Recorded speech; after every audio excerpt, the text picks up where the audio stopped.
5 గంటలకి లేచి స్నానం చేసి చదువుకున్నామమ్మా.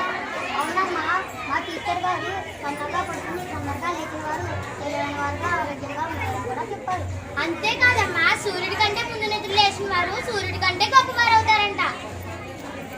మీ టీచర్ గారు చాలా మంది మాట చెప్పారా? మీరేం మార్పు చూస్తుంటే నాకు చాలా సంతోషంగా. పోయిన సంవత్సరం కానీ ఈ సంవత్సరం మీలో చాలా మార్పు వచ్చిందిరా. గవర్నమెంట్ స్కూల్లో జాయిన్ చేసి చాలా మంచి పని చేశాను. పోయిన సంవత్సరం ఫీజులు కట్టలేక నాన్న ఇబ్బందులు పడ్డాను. ఈ సంవత్సరం కానీ డబ్బులు కట్టే పని లేదు. పోయిన సంవత్సరం కన్నా ఈ సంవత్సరం మీలో చాలా మార్పు వచ్చిందిరా. ఈ సంవత్సరం గవర్నమెంట్ స్కూల్లో జాయిన్ చేసి మీకు చాలా మంచి పని చేశాను. పోయిన సంవత్సరం ఫీజులు కట్టలేక నాన్న ఇబ్బందులు పడ్డాను. కాబట్టి ఈ సంవత్సరం ఫీజులు కట్టలేదు.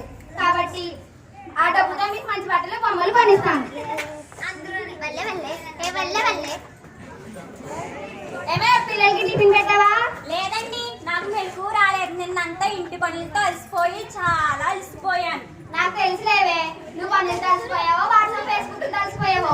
నన్ను అనే బదులు మీరే నిన్న షాప్ నుండి ఎప్పుడు వచ్చారో గుర్తు తెచ్చుకోండి. షాప్ లో కస్టమర్ వల్ల లేట్ అయింది. కస్టమర్స్ వల్ల లేట్ అయిందో లేదా షాప్ లో ఫ్రెండ్స్ కబుర్ల వల్ల లేట్ అయింది మాకు బాగా తెలుసులేండి. చాలే ఆపు.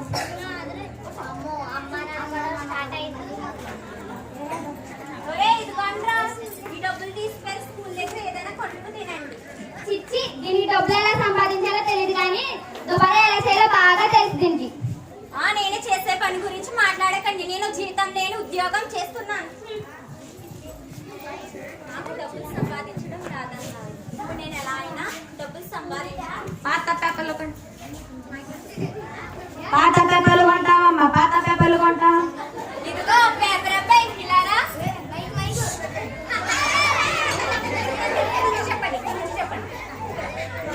ఇదిగో పేపర్ అబ్బాయి ఇలారా. ఏంటండి? పాత పేపర్లు కొంటావా? కొంటానండి. కిలో ఎంత కొంటావేంటి? 8 రూపాయలండి. 8 రూపాయలేనా? పోయిన నెల 10 రూపాయలకు కొన్నాను. 10 రూపాయలు ఇస్తావేంటి? కుదరదండి. లేదు, 10 రూపాయలు ఇస్తేనే ఇస్తా, లేదంటే ఇవ్వండి. సరే.